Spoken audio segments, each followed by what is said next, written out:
Seduce Me. It has a way of changing your opinion. Not to mention, if you play through each of the individual routes, you get to see a bigger picture. Not everyone does go through the whole entire game and plays through the individual routes.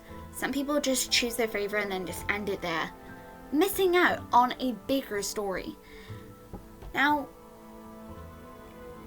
originally I did say that Sam was my favorite character, but since then it's hard to choose.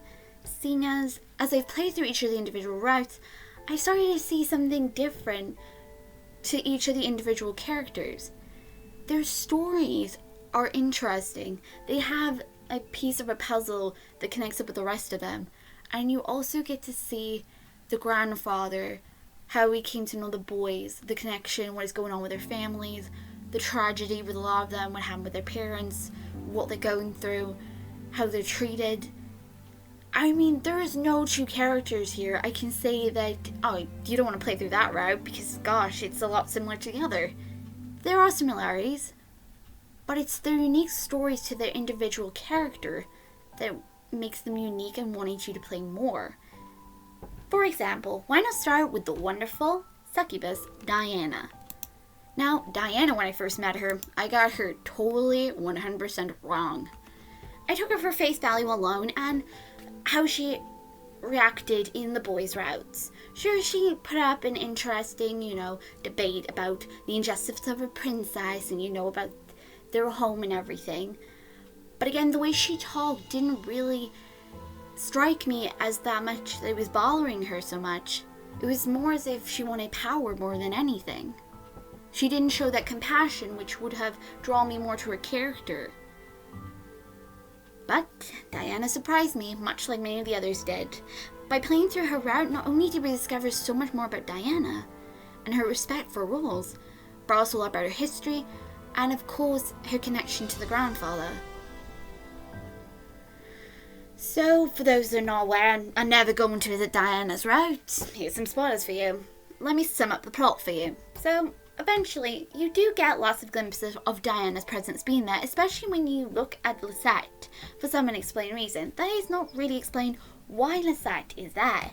Why Diana's shadow would appear behind Lisette, or anything at all. I have no clue what that means. I have no idea what the hell it's got to do with her whatsoever. This is never explored. But our main character makes a contract with Diana. She remembers from the book that a demon will make a contract with you in exchange for something else.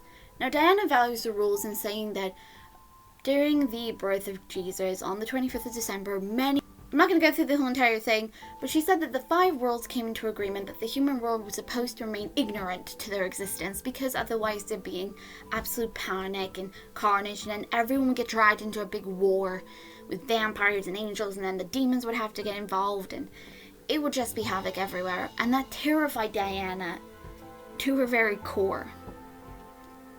Our character then goes ahead and asks her several questions, which also results in a very interesting one, which is about Diana's childhood. She says about the sweet flower and about the fruit that grows in her home, and she reveals that she's a princess. And eventually she says that she was meant to marry the boys.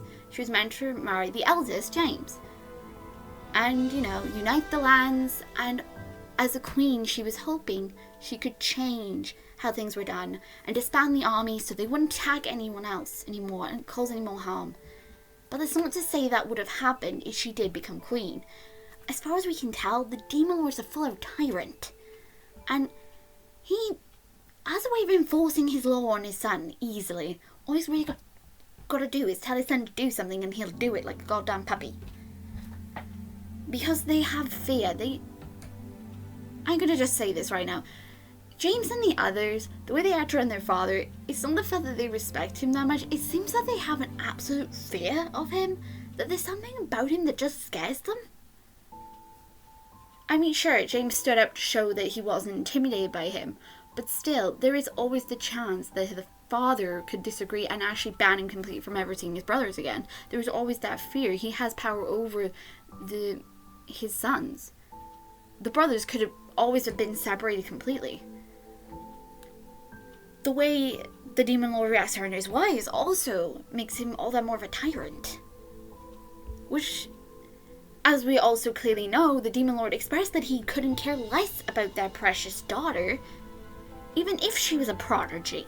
But for demons, the lineage that is left behind is most important. He probably just wanted Diana to have a strong heir, but that's not to say it would have fixed the war. In fact, it might just cause more war.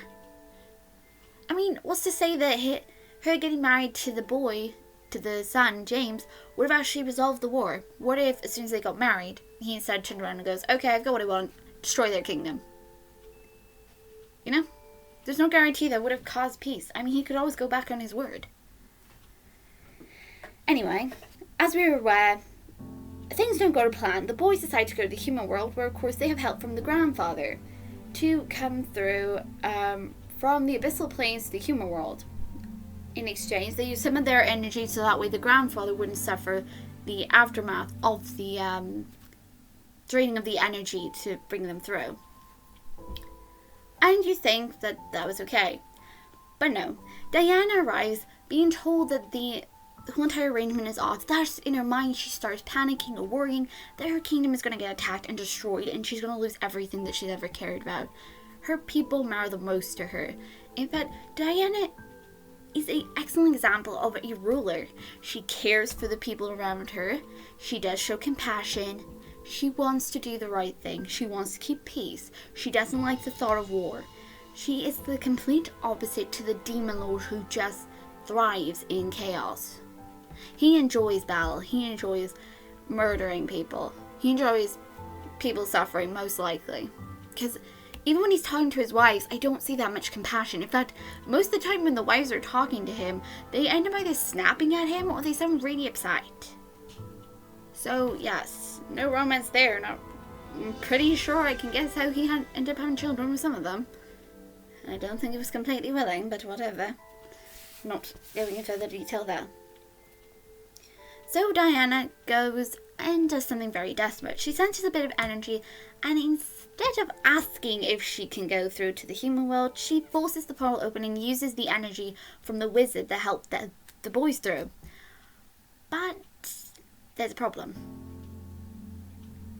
The draining of the energy left him so weakened that he died. He was at a hospital visiting someone. We're not sure who he was visiting. So, it could possibly be Kay, for all we know, seeing as Kay did pop up in that one scene where we see Simon's transformation, meaning there must be a reason Kay is there. It's possibly that Kay was there when the grandfather died and she knew about Diana was the result of it. And maybe she's, told Diana that she needs to make amends. I'm not really sure what the hell is going on with Kay. I don't know who the grandfather was visiting. I can only guess possibly it might have been Kay. It might have been somebody else. I don't know. But he died in the hospital. And the boys were devastated. They didn't know what to do. And they tried to go back.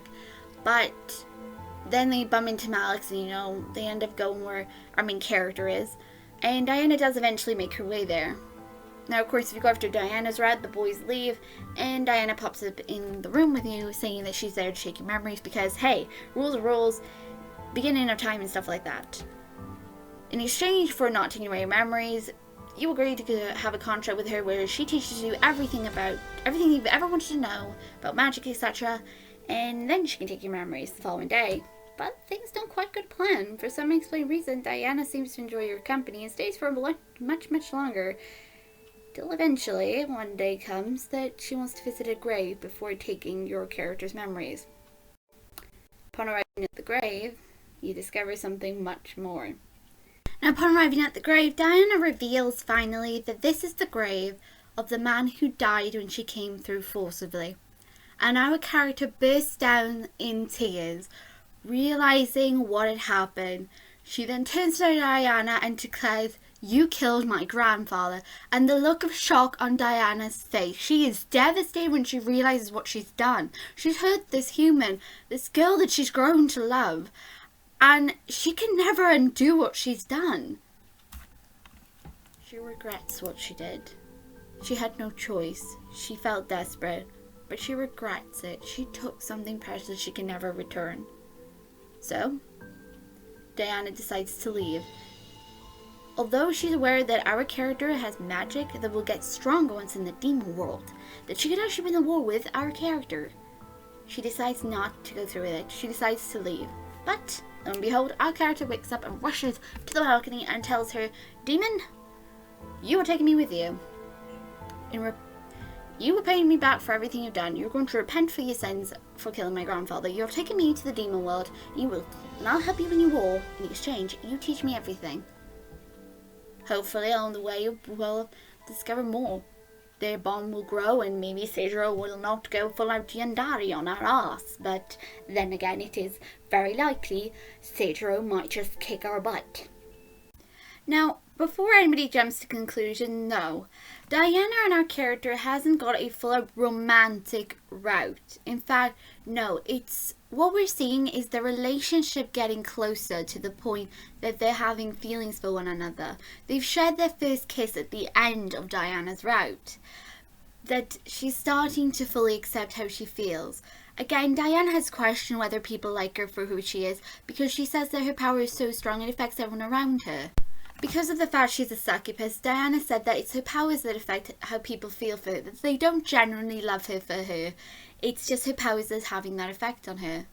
And our character is slowly starting to change Diana's mind.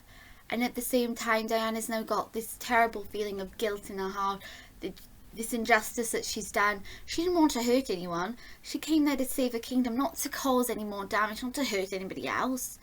Not like the Demon Lord has done, because he's killed so many people already. So, in all fairness, Diana's a heroine in her own way. That I got it completely wrong. She's not a full-out villain. She was right when she said that she's not evil. You're just in her way.